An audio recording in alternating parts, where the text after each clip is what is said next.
नमस्कार दोस्तों, स्वागत है आपका स्टडी फॉर पीसीएस में। आज हम डिस्कस करेंगे यूनेस्को के बारे में। क्या होता है यूनेस्को और इसके क्या फंक्शंस हैं और इसकी स्थापना क्यों की गई, सब कुछ इसके बारे में डिस्कस करेंगे। लेकिन उससे पहले अगर आपको हमारा ये वीडियो पसंद आए तो चैनल को लाइक, शेयर और सब्सक्राइब करें और बेल आइकन को ज़रूर दबाएँ ताकि आने वाले सभी वीडियो के नोटिफिकेशन आप तक पहुंच जाएं। तो शुरू करते हैं आज का हमारा वीडियो। यूनेस्को, सबसे पहले हम बात करें यूनेस्को की तो सबसे पहले किसी भी एग्ज़ाम में इसका फुल फॉर्म पूछा जा सकता है। तो सबसे पहले आपको इसका फुल फॉर्म पता होना चाहिए, तभी आप इसके बारे में आगे की जानकारी याद कर पाएंगे और आसानी से आपको सब कुछ इसके बारे में याद हो जाएगा। तो सबसे पहले इसके फुल फॉर्म की बात करते हैं हम। तो यूनेस्को का फुल फॉर्म होता है United Nation educational, scientific and cultural organisation. अगर हम हिंदी में बात करें तो संयुक्त राष्ट्र शैक्षणिक, वैज्ञानिक एवं सांस्कृतिक परिषद या फिर संगठन। कहीं कहीं ये परिषद भी लिखा होता है या फिर संगठन होता है। तो ये इसका फुल फॉर्म है और ये इसका हिंदी में इसको क्या कहते हैं वो है। अगर हम बात करें कि संयुक्त राष्ट्र संस्था एक्चुअल में क्या है, तो संयुक्त राष्ट्र जो संस्था है उसका ये एक विशेषीकृत अंग है। हम अगर यूनेस्को की बात करें कि यूनेस्को है क्या, तो संयुक्त राष्ट्र की एक विशेषीकृत संस्था के रूप में यूनेस्को कार्य करता है। तो अगर आपसे पूछे कोई कि यूनेस्को क्या है तो आप उनको बताइएगा कि यूनेस्को जो है संयुक्त राष्ट्र संघ की एक विशेषीकृत संस्था है।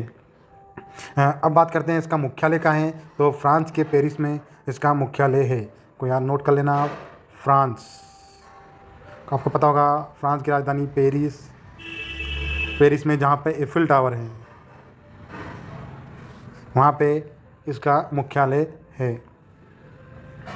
बात करें इसकी स्थापना कब हुई, तो इसकी स्थापना की जो प्रक्रिया है वो 16 नवंबर 1945 को लंदन सम्मेलन में हो गई थी। 16 नवंबर, नोट कर लीजिए आप, 16 नवंबर 1945 को इसकी स्थापना की प्रक्रिया शुरू हो गई थी। लेकिन फाइनली अगर आपसे एग्ज़ाम में क्वेश्चन पूछे कि यूनेस्को की स्थापना कब हुई, तो आपको पता होना चाहिए कि स्थापना है 4 नवंबर 1946 को।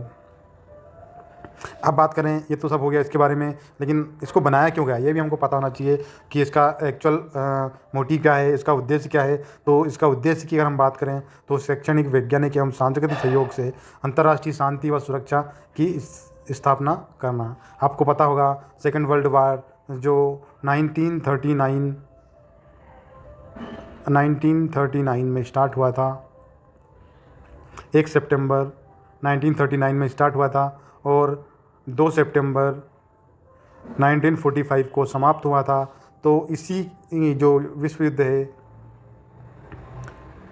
इसी के बाद इसकी स्थापना की बात कही गई थी। तो वो इसमें कहा गया था, इसका उद्देश्य रखा गया था कि शैक्षणिक, वैज्ञानिक, सांस्कृतिक सहयोग के माध्यम से अंतर्राष्ट्रीय शांति और सुरक्षा की स्थापना करना इसका उद्देश्य है। अगर इतिहास की बात करें तो मैंने अभी आपको बताया सेकेंड वर्ल्ड वार की समाप्ति के बाद इसकी स्थापना की गई थी। इसके संस्थापक देशों की बात करें तो 37 इसके संस्थापक देश है। जब ये बन रहा था तब इतने देशों ने इस एग्रीमेंट पर हस्ताक्षर किए थे, इतने देशों ने मिलकर इसको बनाया था। ये आपको पता होना चाहिए। जो देश हैं वो है 37। अब अगर आपसे पूछ ले कोई कि यूनेस्को का मंत्र क्या है, तो इसका मंत्र भी आपको पता होना चाहिए। इसका मंत्र है युद्ध मनुष्य के मस्तिष्क से शुरू होते हैं, अतः इसे रोकने का प्रयास भी मनुष्य के मस्तिष्क से ही होना चाहिए। ये इसका मंत्र है। इसको आप 2-3 बार पढ़ेंगे तो आपको याद हो जाएगा। युद्ध मनुष्य के मस्तिष्क से शुरू होते हैं, अतः इसको रोकने का प्रयास भी मनुष्य के मस्तिष्क से ही होना चाहिए। अब इसके सदस्यों की बात कर लें हम, तो इसके सदस्य देश है 195 +2 +11 +2 जो है इसके पर्यवेक्षक है। और पर्यवेक्षक देशों की बात करें तो एक तो है वेटिकन सिटी और दूसरा है फ़िलिस्तीन। इन 2 देशों को याद रखना है आपको। इसके जो पर्यवेक्षक देश है वेटिकन सिटी और फ़िलिस्तीन। और इसके सहयोगी देशों की बात करें हम तो इसके कुल 11 सहयोगी देश है। और यहाँ पे आपको एक चीज़ और याद रखना है कि वर्ष 2017 में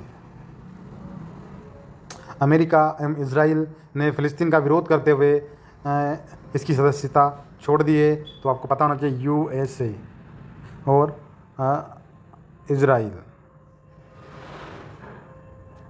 आपको पता होना चाहिए यूएसए की जो राष्ट्रपति थे डोनाल्ड ट्रंप उस समय 2017 में, उस टाइम पे उन्होंने इसकी सदस्यता त्याग दी थी। और इजराइल के प्रधानमंत्री बेंजामिन नेतन्याहू के द्वारा भी इसकी सदस्यता वर्ष 2017 में त्याग दी गई थी। इतनी चीज़ें आपको इसके बारे में पता होना चाहिए। अब बात करते हैं, अगर आपसे कोई पूछे कि यूनेस्को के प्राथमिक क्षेत्र क्या है, तो इसके 2 प्राथमिक क्षेत्र है। एक है लैंगिक समानता, पहला प्राथमिक क्षेत्र ये हो गया। जो लिंग भेद है उसको समाप्त करने को इसने अपने प्राथमिक क्षेत्र में रखा है। दूसरा है अफ्रीका महाद्वीप। आपको पता है अफ्रीका महाद्वीप प्राकृतिक संसाधन के मामले में काफ़ी संपन्न है, लेकिन वहाँ पे सामाजिक विकास नहीं हो पाया है। वहाँ के लोगों का जीवन स्तर अभी भी निम्न बना हुआ है। तो इन दोनों को यूनेस्को ने अपने प्राथमिक क्षेत्र में रखा है। तो ये चीज़ें आपको पता होना चाहिए। अब बात करते हैं इसके प्राथमिक समूह क्या कौन कौन से हैं। तो प्राथमिक समूह की बात करें तो सबसे पहले स्थानीय लोग, किसी भी देश के स्थानीय लोग इसके प्राथमिक समूह में आते हैं, स्थानीय लोग।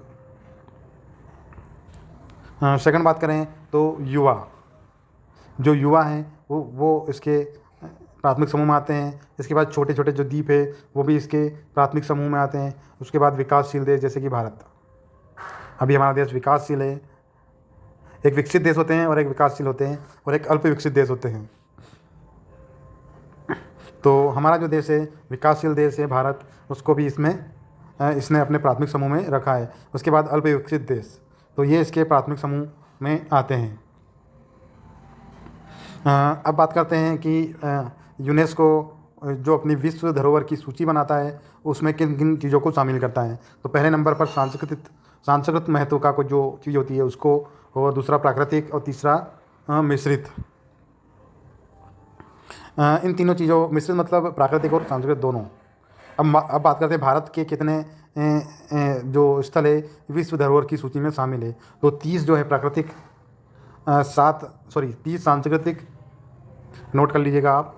30 सांस्कृतिक है, 7 प्राकृतिक है और 1 मिश्रित है। तो मिश्रित में जो कंचनजंगा है उसको मिश्रित साइट में रखा है।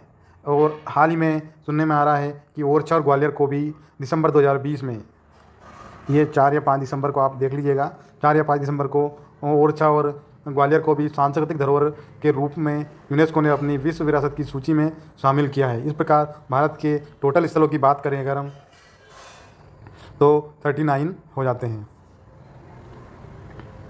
अब यहाँ से एक